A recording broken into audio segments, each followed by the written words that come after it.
എവിടെയെങ്കിലും ജിന്ന് എന്ന് കേട്ടാൽ അത് വെച്ചുകൊണ്ട് വിഷ്ടത്തെ രണ്ടടി അടിക്കാം എന്ന് കരുതുന്ന ചില ആളുകളുണ്ട്. അങ്ങനെ ഒരു സംസാരം നമുക്ക് കേൾക്കാം. ഇതേ വിശേഷണം തന്നെയായിരുന്നു ജിന്ന് വിഭാഗത്തിനും ജിന്ന് വർഗത്തിനും ആളുകൾ വകവെച്ചു കൊടുത്തിരുന്നത്. രണ്ട് രീതിയിലാണ് ജിന്നുകൾക്ക് കഴിവുണ്ടെന്ന് ഈ അന്ധവിശ്വാസികൾ പ്രചരിപ്പിച്ചത്. ജിന്ന് വർഗം, അന്ധവിശ്വാസികൾ, ഇതെല്ലാം യഥാർത്ഥത്തിൽ 2002 മുതൽ KNM-നെ മർക്കസുദ്ദഅവ വിളിച്ചിരുന്ന പേരാണ്. കാരണം ഇസ്ലാമിക പ്രമാണങ്ങളിൽ സ്ഥിരപ്പെട്ട ജിന്നുമായി ബന്ധപ്പെട്ട പല വിഷയങ്ങളും അവർക്ക് അന്ധവിശ്വാസമായിരുന്നു. അതുകൊണ്ട് തന്നെ അത് പറഞ്ഞപ്പോൾ KNM ജിന്നൂരികളായി, ജിന്ന് വിഭാഗമായി, അന്ധവിശ്വാസികളായി. ശരി, ഇനി എന്താണ് ആ അന്ധവിശ്വാസം? അദ്ദേഹം പറയട്ടെ. ഒന്ന്, മനുഷ്യന്റെ ശരീരത്തിൽ ജിന്ന് കയറും. അതിന് തെളിവ് ഇസ്ലാമിക ചരിത്രത്തിലില്ല. സ്വഹീഹായ ഒരു ഹദീസുകളിൽ പോലും മനുഷ്യ ശരീരത്തിൽ ജിന്നുകൾ പ്രവേശിച്ച് മനുഷ്യനെ ബുദ്ധിമുട്ടിക്കുന്ന പലതിലേക്കും ആ കൊണ്ടുപോകുമെന്ന് പറയുന്ന വ്യാഖ്യാനം അള്ളാഹുവിന്റെ പ്രവാചകൻ സല്ലല്ലാഹു അലൈഹി വസല്ലമയോ വിശുദ്ധ ഖുർആനോ നടത്തിയിട്ടില്ല. അപ്പൊ അന്ധവിശ്വാസം എന്നുള്ളത് ജിന്ന് മനുഷ്യ ശരീരത്തിൽ കയറുമെന്നുള്ളതാണ്. അതിന് ഇസ്ലാമിക ചരിത്രത്തിൽ പിൻബലമില്ല, ഹദീസുകളിൽ പിൻബലമില്ല. ശരി, നമുക്കൊന്ന് പരിശോധിക്കാം. ഇസ്ലാമിക ചരിത്രത്തിൽ, ഹദീസുകളിൽ ജിന്ന് മനുഷ്യ ശരീരത്തിൽ കയറും എന്നതിന് തെളിവുണ്ടോ? നമുക്ക് കേൾക്കാം. കാലത്ത് സൂചിപ്പിക്കുകയുണ്ടായി, അള്ളാഹുവിന്റെ റസൂലിന്റെ അരികിലേക്ക് ഒരു കുഞ്ഞിനെ കൊണ്ടുവന്ന സംഭവം. അത് ജിന്നുബാധയുമായി ബന്ധപ്പെട്ട് പണ്ഡിതന്മാർ വിശദീകരിക്കുന്നത് കാണാൻ കഴിയും. അള്ളാഹുവിന്റെ റസൂലിന്റെ കാലത്ത് അങ്ങനെ ഒരു കാര്യം ഉണ്ടായിട്ടുണ്ടെങ്കിൽ അതുണ്ടായി, അത് പ്രമാണങ്ങളിൽ സ്ഥിരപ്പെട്ടതാണ് എന്ന് വിശ്വസിക്കുകയാണ് മുജാഹിദുകൾ സ്വീകരിക്കുന്നത്. അതെ, ഇതാണ് മുജാഹിദ് നിലപാട്. നാളിതുവരെ മുജാഹിദ് പ്രസ്ഥാനം സ്വീകരിച്ച നിലപാട്. പ്രമാണങ്ങളിൽ, ഇസ്ലാമിക ചരിത്രത്തിൽ സ്ഥിരപ്പെട്ട് കഴിഞ്ഞാൽ പിന്നീട് അവനവന്റെ ബുദ്ധിയിലൂടെ സമൂഹം എന്ത് കരുതും എന്നു നോക്കിയല്ല മുജാഹിദുകൾ നിലപാട് സ്വീകരിച്ചിട്ടുള്ളത്. ആ മുജാഹിദ് നിലപാട് എന്താണെന്ന് നമുക്ക് കേൾക്കാം.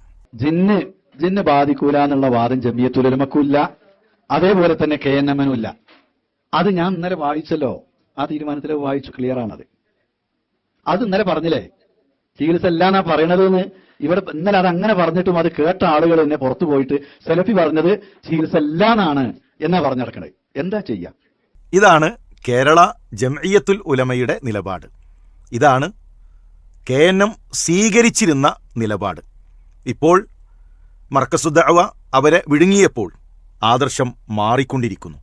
എന്നാൽ മുജാഹിദ് പ്രസ്ഥാനം ഇന്നും പ്രമാണങ്ങളോടൊപ്പം അന്ന് കേരള ജംഇയ്യത്തുൽ ഉലമ സ്വീകരിച്ച, അന്ന് KNM സ്വീകരിച്ച ആ നിലപാടിൻ്റെ കൂടെ, പ്രമാണങ്ങളുടെ കൂടെയാണ് നിൽക്കുന്നത്.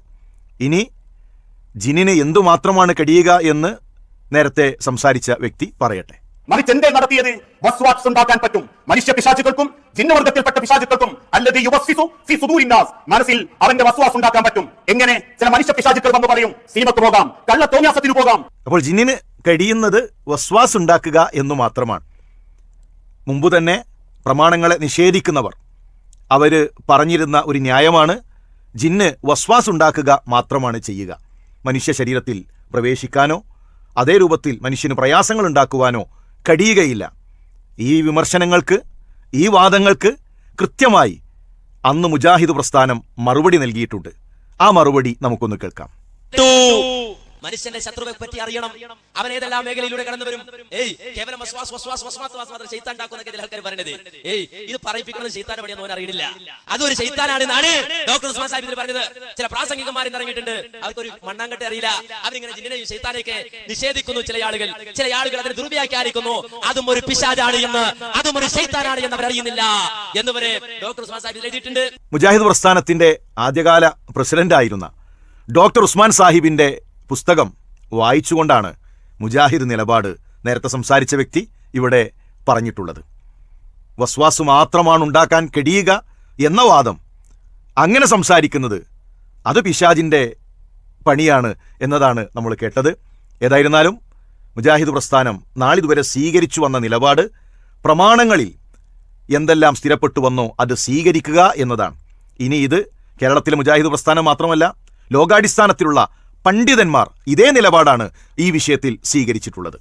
മൗലവിയുടെ ഫത്വകളിൽ ജിന്നുബാധ നമുക്ക് കാണാൻ സാധിക്കും. KJU പുറത്തിറക്കിയ പുസ്തകത്തിൽ ജിന്ന് മനുഷ്യ ശരീരത്തിൽ പ്രവേശിക്കും എന്നത് അംഗീകരിച്ചിട്ടുണ്ട്.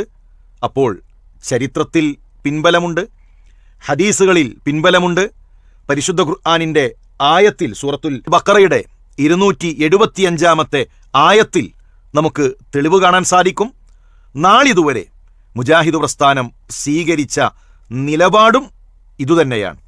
എങ്കിൽ ബഹുമാന്യനായ അൻസാർ നന്മണ്ടയോട് സൂചിപ്പിക്കാനുള്ളത്, നിങ്ങളറിയാതെ നിങ്ങൾ മർക്കസുദ്ദഅവയുടെ വിശ്വാസങ്ങളിലേക്ക് പോവുകയാണ്. യഥാർത്ഥ അഹ്ലുസുന്നയിൽ നിന്ന് അഖലാനീയത്തിൻ്റെ ചിന്താഗതികളിലേക്ക് വഴിമാറിപ്പോവുകയാണ്. മുജാഹിദ് പ്രസ്ഥാനത്തെ സംബന്ധിച്ചിടത്തോളം പ്രമാണങ്ങളിൽ ഒരു കാര്യം സ്ഥിരപ്പെട്ടു കഴിഞ്ഞാൽ അതിൽ ഉറച്ചു നിൽക്കുക, ആ പ്രമാണങ്ങൾക്ക് കീഴൊതുങ്ങുക എന്നതാണ് മുജാഹിദ് പ്രസ്ഥാനത്തിൻ്റെ നിലപാട്. അതുകൊണ്ടാണ് ഡോക്ടർ ഉസ്മാൻ സാഹിബ് ഇത് പ്രഖ്യാപിച്ചത്, KM മൗലവി ഇത് പ്രഖ്യാപിച്ചത്, നാളിതുവരെയുള്ള മുജാഹിദ് പ്രസ്ഥാനത്തിൻ്റെ നേതാക്കന്മാർ ഇത് അംഗീകരിച്ചതും എഴുതിയതും സംസാരിച്ചതും. പ്രിയമുള്ളവരെ, നമ്മൾ മനസ്സിലാക്കേണ്ടത്, ഒരു വിമർശനമായിക്കൊണ്ട് ഒരു തെറ്റിദ്ധാരണ പരത്താറുള്ളത്, ഇതാ 2012 ശേഷം വിസ്ഡം പുതിയതായി പലതും കൊണ്ടുവരികയാണ്, പുതിയ അന്ധവിശ്വാസങ്ങൾ അവർ പ്രചരിപ്പിക്കുകയാണ്. വിസ്ഡം, മുജാഹിദ് പ്രസ്ഥാനം എവിടെ നിന്നോ അവിടെയാണ് നിൽക്കുന്നത്. മുജാഹിദ് പ്രസ്ഥാനം എന്തെല്ലാം അംഗീകരിച്ചോ അവിടെയാണ് നിൽക്കുന്നത്. മാറുന്നത് KNM ആണ്, KNMന്റെ നിലപാടുകളാണ് എന്ന തിരിച്ചറിവ് പ്രിയമുള്ള KNM സഹോദരന്മാരെ നിങ്ങൾക്കുണ്ടാകണം.